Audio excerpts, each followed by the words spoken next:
Yo, NBA fans! 3-game win streak na si Harden at ang Cavaliers. Lalo pang lumakas itong Cavs. Meron pala silang Steph Curry 2.0. Gayang-gaya ang galaw ni Curry. At napakatindi, hindi man lang nagmintis. Napabilib si James Harden. Pati kalaban napaselebrate. Pag-usapan natin yan, kaya wag na natin matagalin pa. Tara na, let's go!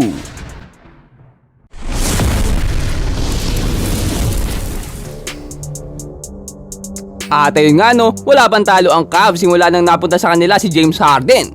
At ito nga ang first game ni James Harden dito sa home court ng Cleveland Cavaliers at kalaban nga nila ngayon ang Washington Wizards.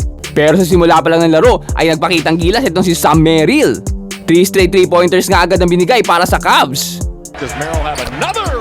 Koulibaly well, as Koulibaly played for Team France in the Olympics with Kenny coach, of course, Merrill with a terrific pump fake. Boy. Dahil nga dito, natambakan ng Cavs ang Wizards sa ating first quarter. At umabot pa nga ng 16 ang kalamakan nila dito sa ating unang quarter. Pero nagsimula na silang mabuhayan dito sa second quarter sa pangunguna ni Sharife Cooper. And some three guys, they feel it. I mean, that this team has a chance to really do some damage as Cooper nestles his way inside. He'll float and score and cut that Cavalier lead to a dozen. Doing everything he can. He's done a great job. Trey Johnson twistling off for a... Bago pa nga nakakabangon itong Wizards ay pinasok na naman itong si Sam Merrill. At tingnan nyo kung paano siya gumalaw, no? Ikot lang ng ikot, hanap ng pwesto kapag nakakuha ng spot niya, tira na ng 3-pointer at sure ball yan. Pamilyar parang si Steph Curry, hindi nga rin siya tumitigil dito pag galaw. Napakatindi ang kanyang ball movement, gayang-gaya si Steph Curry. Ang layo pa ng mga 3-pointers na binibitawan dito. Pero kung akala nyo 3 points lang kaya nitong gawin, dyan kayo nagkamali. Dito nga nakakuha pa nga siya ng end one play. At sobrang lala no, kahit kabantay sarado na siya, tinitirahan pa rin sa muka. At grabe, pumapasok talaga ang mga tira.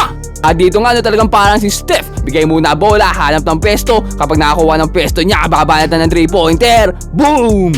Nagwawala na ito si Sam Merrill. Hindi na nga rin makapaniwala yung mga kampi niya sa kanya eh. Nababaliw na, sobrang init ng kamay, hindi nagmimintis. Kumain na nga rin dito sa ating third quarter ang dynamic duo ng Cavs, Harden at Donovan Mitchell. Pero nabuhay na naman itong Wizards, bumabawi na naman ang mga bata. By George out to Carrington for 3. Another offensive rebound. And boy, we heard Johnny in this basketball game. 2.5 in third quarter. Nakagawan pa nga dito itong si Mitchell. Nagmamadali na itong Wizards, sumatakbo parang hinahabol ng aso. Kaso yan, nahabol siya ng aso. Jarrett Allen, nasupalpal siya. At dito na nga ang bola, fast break para sa Cleveland. Donovan Mitchell dito, babawi sa napakagandang fake na to. Pinatalon yung defender niya eh. Bukod nga dito kay Merrill no, ganadong-ganado na itong si Jarrett Allen. Sobrang efficient game nga mula sa kanya, hindi nga rin siya nagmintis dito. Harden naman dito nagmimilagro na. What a behind the back pass para sa kanya, napakagandang pasa nun. Parang may mata sa likuran ng ulo. At dito nga no, nagsimula na rin mag-take over itong si Donovan Mitchell. The number of their big four for 11 points. Schroeder shovels to Mitchell. Now it's Ellis. Ellis breaks out of the corner. Bryant now to Mitchell. Hey, knocks it down. That was glorious ball movement. Is a lightning bolt just like Naquan. Speaking of... At hanggang fourth quarter nga, hindi na mapigilan si Donovan at nag-acrobatics layup pa nga. Ang tindi. Injuries in the first half of the season. Ellis inside finds Mitchell. Donovan. Susubok naman dito si Harden ng 3-pointer kaso nagbintis. Pero ito na naman nga, si Steph Curry 2.0, Sam Merrill na naman. At hindi na talaga siya mapigilan dito ng Washington.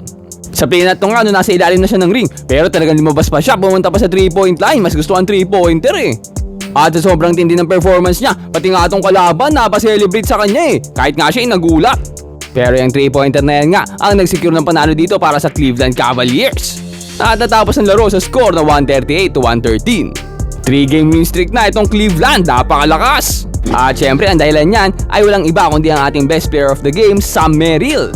Nakakuha lang naman siya ng career high 32 points. 9 3-pointers made, grabe.